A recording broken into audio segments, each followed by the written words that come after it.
देऊळ हा 2011 मध्ये प्रदर्शित झालेला उमेश विनायक कुलकर्णी दिग्दर्शित भारतीय मराठी विनोदी चित्रपट आहे.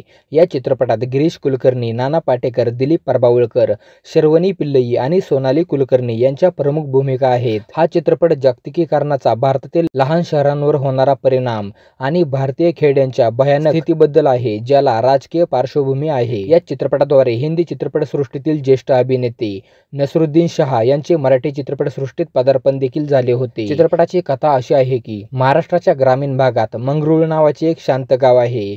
भाऊ म्हणजेच नाना पाटेकर यांच्याकडे गायींची देखभाल करणारा एक साधा गावातील तरुण केश म्हणजेच गिरीश कुलकर्णी भाऊच्या कार्डी नावाच्या गायींपैकी एकाला गावातील एका डोंगरावर घेऊन जातो, जेथे एक औदुंबराचे झाड आहे.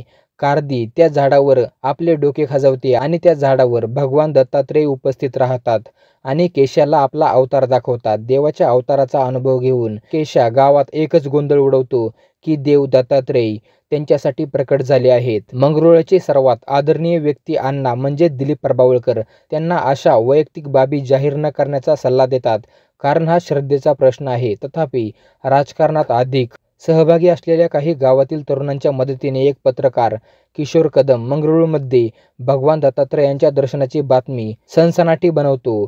आता दत्तात्रय मंदिराची मागणी आहे. भाऊ ते मान्य करत नाहीत, कारण त्यांना निधी चांगल्या कामांसाठी वापरायचा आहे. कारण अण्णांना गावात रुग्णालय बांधण्याची दृष्टी देखील आहे, परंतु भाऊ गावाकडे इतकी मागणी करणारे पाहून असह्य असल्याने मंदिर बांधले जाते आणि हळूहळू गाव एक पवित्र स्थान बनते. मंगरुळ व्यापारीकरणामुळे 360 अंशाच्या बदलातून जातो, परंतु अण्णांशिवाय कोणीही तक्रार करत नाही. लवकरच व्यावसायिक प्रगतीने आंधळे होऊन देव विसरला जातो. प्रत्येक गावाला व्यावसायिक प्रगती करण्याचा अधिकार आहे, परंतु मंदिर वापरणे किती नैतिक आहे आणि ते साध्य करणे किती चांगले आहे. देऊळ या चित्रपटाचे संगीत मंगेश धाकडे यांनी दिले असून स्वानंद किरकिरे, सुधीर मोघे यांनी गीते लिहिली आहेत. देऊळ हा चित्रपट एका लहानशा गावात घडतो, जिथे एक मंदिर बांधले जाते आणि त्या मंदिराच्या निमित्ताने गावची सामाजिक, राजकीय आणि आर्थिक परिस्थिती कशी बदलत जाते हे दाखवले आहे. जागतिकीकरणामुळे खेड्यांमध्ये येणारे बदल आणि त्यातून निर्माण होणारे प्रश्न यावर हा चित्रपट भाष्य करतो. देऊळ या चित्रपटाला अनेक पुरस्कार मिळाले आहेत,